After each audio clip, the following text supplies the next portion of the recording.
नमस्कार मित्रांनो, मी आहे कोयने चावलिया आणि हा तुम्हाला व्हिडिओमध्ये दिसणारा साप हा बेडमस कॅट स्नेक म्हणजेच मांजरा जातीचा हा साप तुम्हाला दिसेल।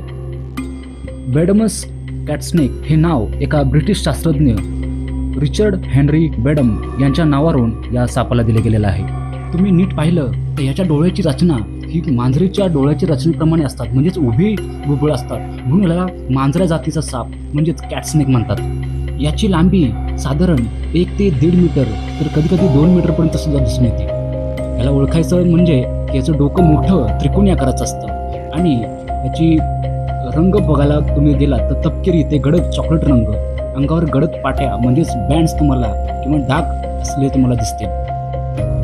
या सापाचा अधिवास पाहायला गेलं तर पश्चिम घाटामध्ये महाराष्ट्र, कोयना, अंबोली, चंदगड, सह्याद्री, कर्नाटक, केरळ, गोवा इथपर्यंत याचा वावर दिसून येतो। निशाचर म्हणजेच नॉक्टर्नल असलेला हा साप हा प्रामुख्याने झाडांवर राहणार आहे, परंतु जमिनीवरही दिसून येतो। हा साप ओलसर अरण्ये, झुडपी जंगलं, गावच्या परिसरातल्या झाडांवर दिसतो।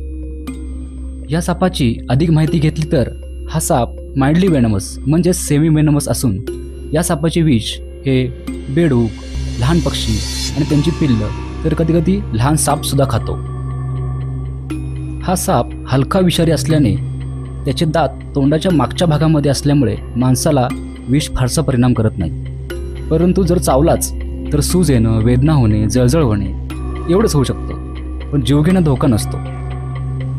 तर मित्रांनो, या सापाविषयी माहिती तुम्हाला कशी वाटली ती तुम्ही कमेंटमध्ये नक्की सांगा आणि माझ्या चॅनलला फॉलो करायला आणि सबस्क्राईब करायला विसरू नका। धन्यवाद।